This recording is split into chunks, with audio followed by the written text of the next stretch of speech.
We have the governor of Goa joining us exclusively here on NDTV. He was the first person this morning to cast his vote. How are you feeling, sir?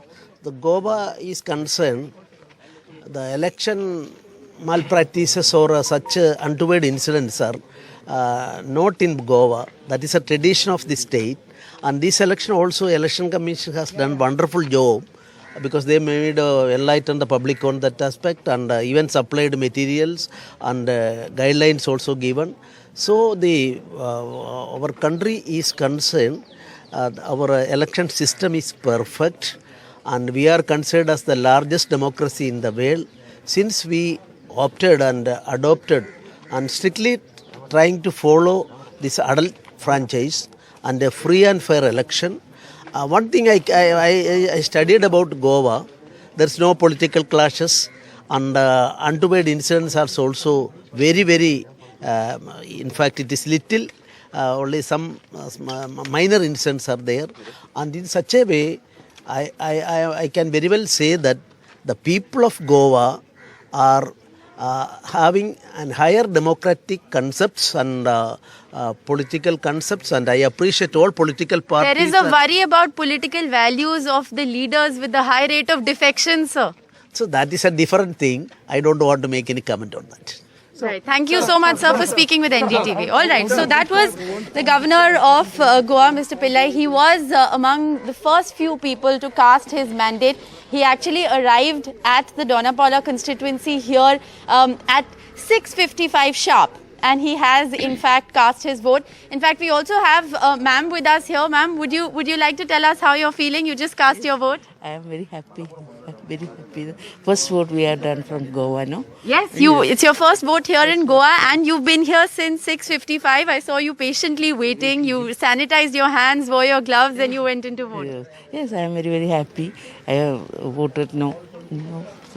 Nothing else. No. Right. Any comment you want to make on the unfortunate nature of defections that Goa has seen? It worries the electorate, it worries the voters that they may vote for a party, a candidate from a party, and he might just switch. I'm not going to. All right. So simply they are calmly waiting for that. No, nothing here. Simply and peacefully they are waiting. How did you like the green election booth? It's all made with bamboo and thatch. Very nicely done. Very nice. It's very nice. It is an eco-friendly booth, no?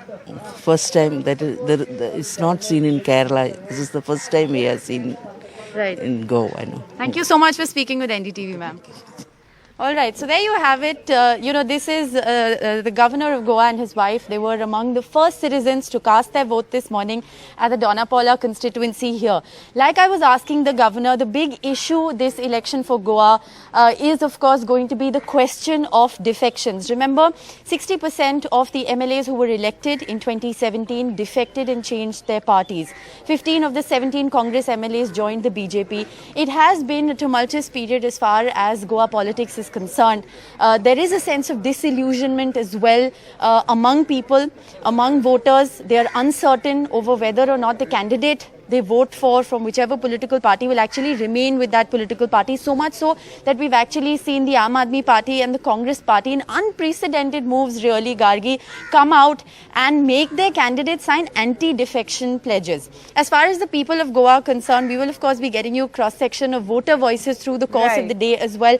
But so far, our coverage here, our interaction with voters has shown that unemployment continues to be the biggest issue. Price rise continues to dominate, people. And of course, people are concerned about the issue of defections. People are concerned about skyrocketing property prices. So there are a whole host of issues. And it's interesting because when we spoke with the Chief Minister through the course of the election campaign, he himself has acknowledged the fact that unemployment is the single biggest poll issue this time in Goa. So it's an interesting election. It's the smallest states. There are 40 seats up for grabs in today's polls. And it's an extremely, extremely hard election for any political pundit to predict. Thank God you and I don't have to make those predictions because the margin for victory in Goa sometimes is fewer than 100 votes across constituencies. So it's an extremely hard election for any political pundit to predict. The role of regional parties is going to be extremely, extremely interesting given the fact that this is a multi-cornered contest. There are pre-poll alliances, but what really happens in a post-poll scenario is ultimately, what will decide the future of Goa.